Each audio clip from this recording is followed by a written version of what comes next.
My own sister texted me, "If you had died, it would have been better for everyone. No call, no apology." Just that sentence glowing on my phone after I said no to one request I wouldn't give her my house money. So I didn't scream. I didn't beg. I saved every message, drove straight to my lawyer, and let the truth do what my silence never could. A few days later, my mother stopped calling me selfish, my sister stopped posting videos, and the house they tried to sell behind my back became the reason their whole world cracked open. Before I tell you what happened, hit like and tell me where you're watching from. From the outside, my life looked clean. That was the word people used. Clean. Good job, good apartment, good neighborhood. I was 34, a chief product officer at a tech company. The kind of woman people assumed had everything mapped out in color-coded calendars and quiet confidence. They didn't see me standing in the frozen dinner aisle after work, staring at a 2-for-1 lasagna deal because I still had trouble buying things just for myself. That kind of habit doesn't come from nowhere. My dad died when I was 7. Blood cancer. I remember his jacket more than I remember his voice. Brown leather, worn at the elbows. Always smelling like cold air and drugstore aftershave. After he got sick, adults started whispering in doorways. Then, one morning, the house felt too loud even though nobody was talking. A few months later, my mother remarried. I didn't understand how grief could be folded up that fast and put away like winter blankets. But I was a child, so I did what children do. I adjusted. I learned the shape of the new family and tried to fit inside it. Then Candace was born. My half-sister had pink blankets, soft little headbands, framed photos on every wall. My mother's voice changed when she spoke to her. It lifted.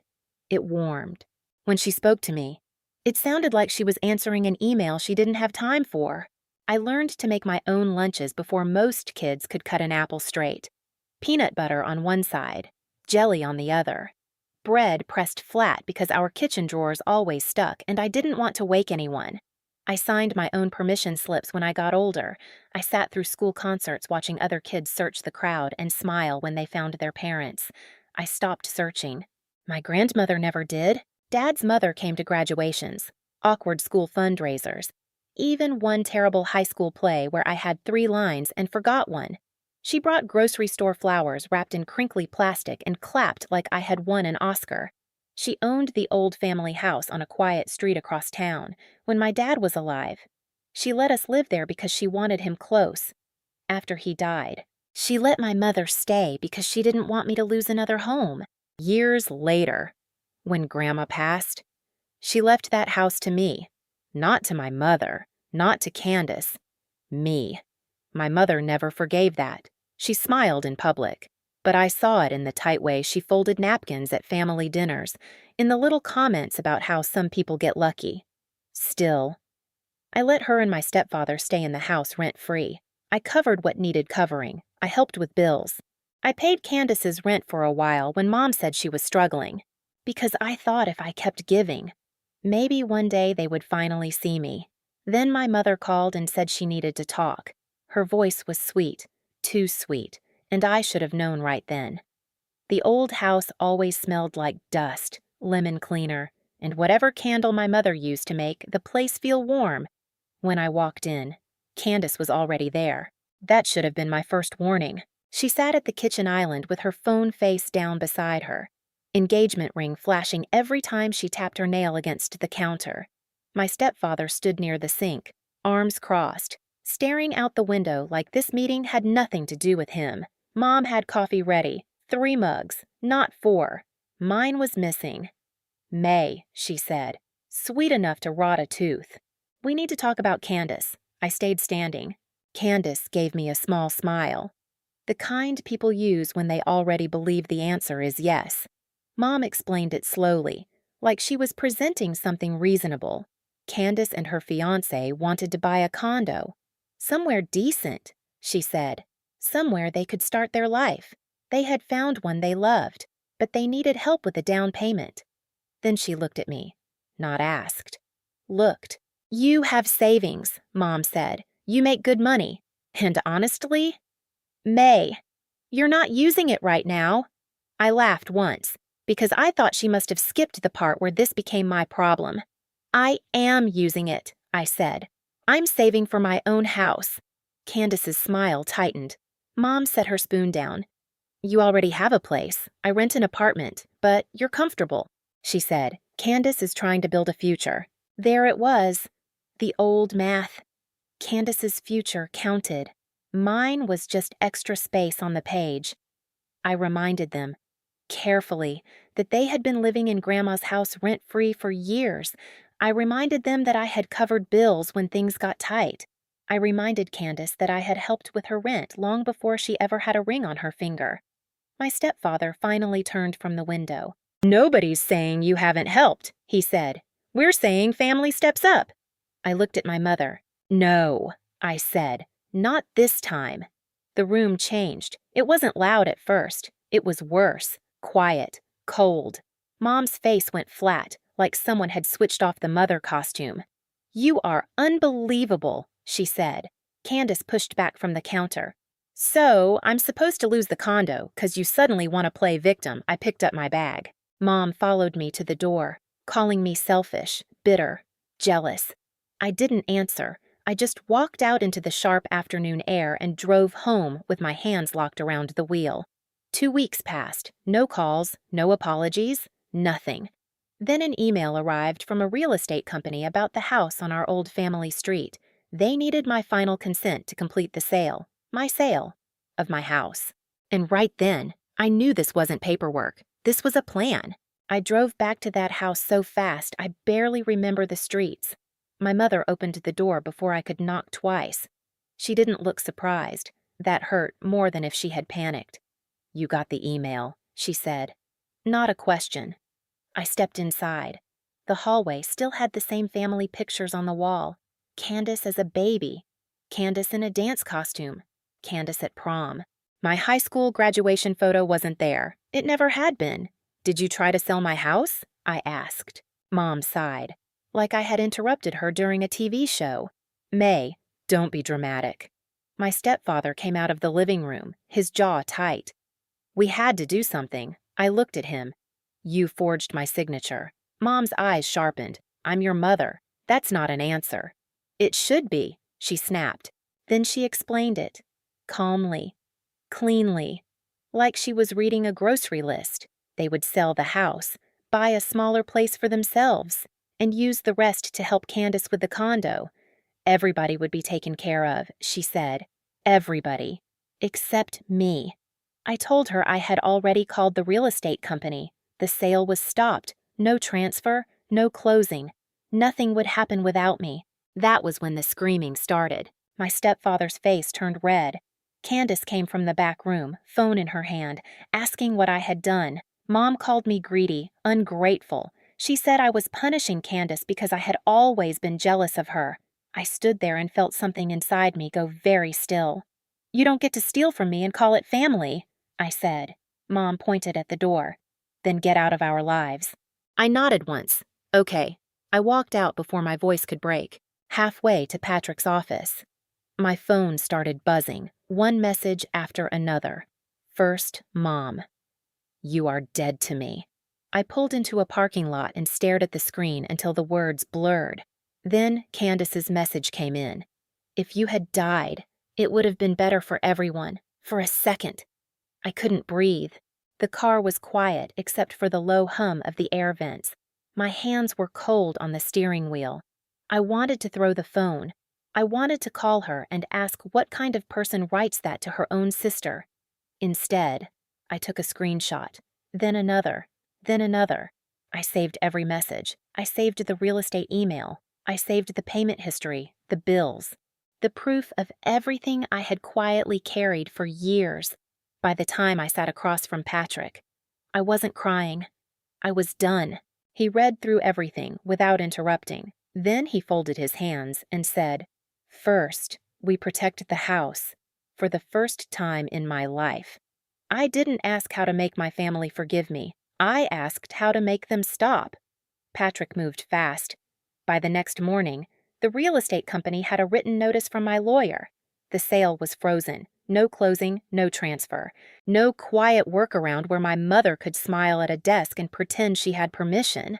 Then Patrick filed a hold on the property records. Then I opened my banking app and stopped the rent payment I had been sending for Candace. I stared at that confirmation screen for a long time. No thunder, no music, just one little button, and years of being used as the family emergency fund came to an end. A few days later, their lives began to change, not all at once.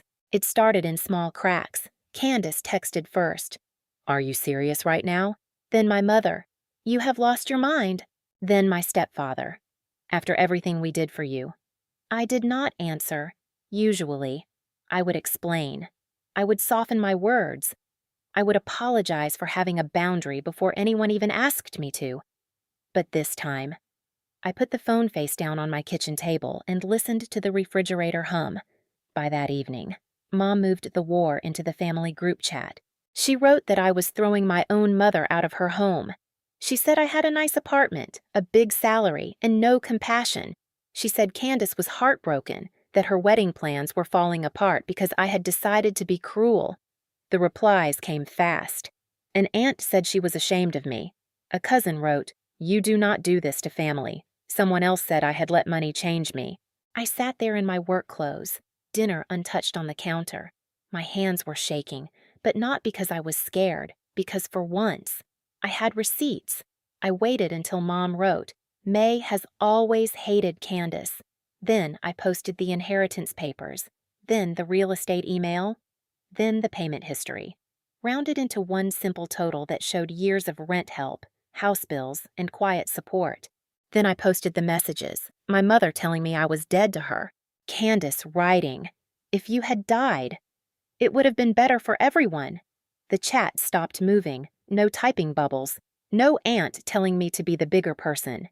Just silence. Then my dad's aunt wrote one sentence. "Your grandmother knew exactly what she was doing when she left that house to May. Mom tried to recover. She said the messages were taken out of context. She said family business should not be exposed like that." I almost laughed. Family business had been exposed the second she tried to sell my house. The next morning, she came to my office. I was in a product meeting when my assistant opened the door and said there was a woman in the lobby crying and asking for me. I knew without asking, through the glass wall. I could see my team watching me carefully. My face went hot, but my voice stayed even. "Please ask building security to escort her out," I said, "and document the visit."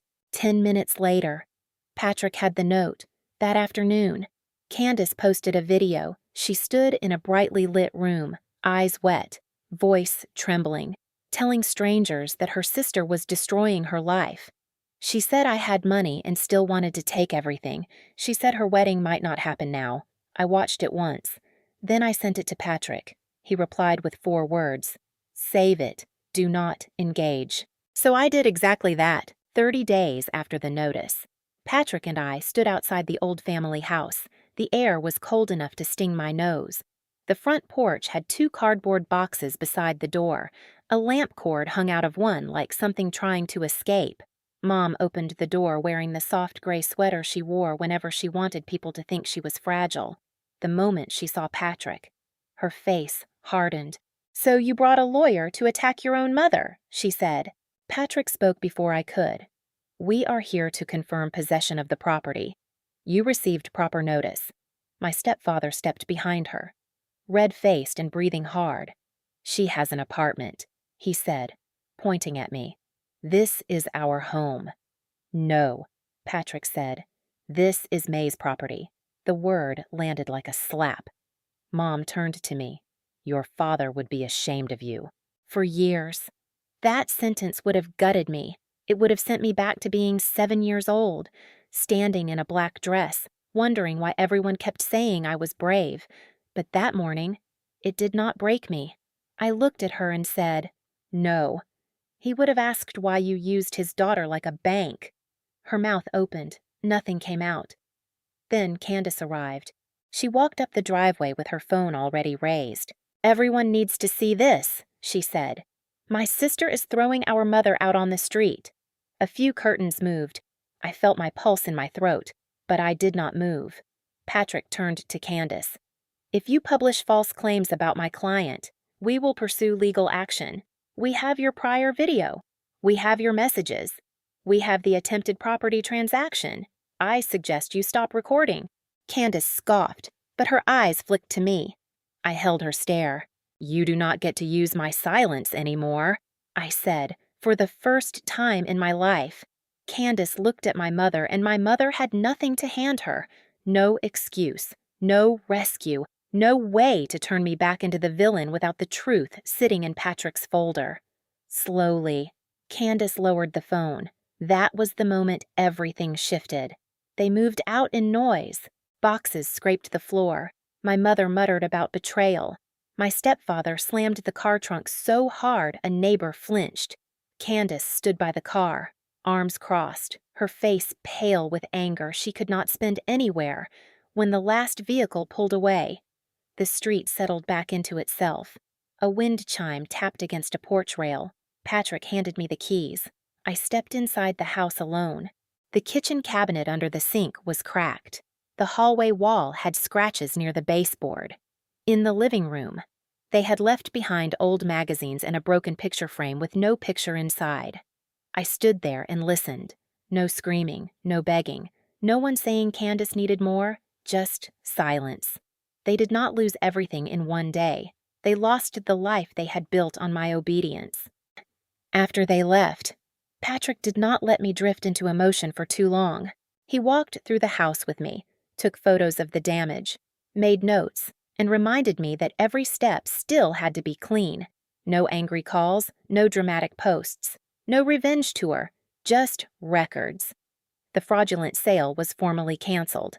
The hold on the property stayed in place until every document was reviewed and cleared. Patrick kept the file ready in case my mother or Candace tried anything else. But I made one thing clear. I don't want to ruin them, I told him. Patrick nodded. "Then we protect you without becoming them." That sentence stayed with me. A few weeks later, the house was cleaned, repaired, and listed. When the offer came in, I expected to feel victorious. Instead, I stood in the empty living room and remembered my grandmother sitting on that old couch, peeling an orange with a paper towel in her lap. She had known. Maybe not every detail, maybe not the forged papers, the messages, the public tears, but she had known enough to leave me something nobody could guilt me out of. The sale closed quietly. My mother and stepfather moved in with one of her relatives. Candace and her fiancé stayed in a rental. The wedding was postponed. Her videos stopped. No big apology came. No late-night confession. No mother at my door begging to start over. Just quiet. And for once, quiet did not feel like punishment. I bought a small house across the city, far from the old street, on moving day. 2 friends came over with takeout pizza and a roll of paper towels because none of us remembered napkins. We ate on the floor under the smell of fresh paint and cardboard. There was one empty room at the end of the hall. I stood in the doorway for a long time. Maybe an office, maybe plants, maybe nothing yet. For the first time, I did not have to turn an empty space into something useful for somebody else. People love to say family is everything, but family is not a free pass to take from you, shame you, and then call your pain disrespect. I did not destroy my mother's life. I stopped financing the version of it that depended on me disappearing. And Candace did not lose her future because I said no. She lost the future everyone expected me to pay for. If you have ever had to protect yourself from your own family, tell me in the comments. And hit subscribe so you do not miss the next story.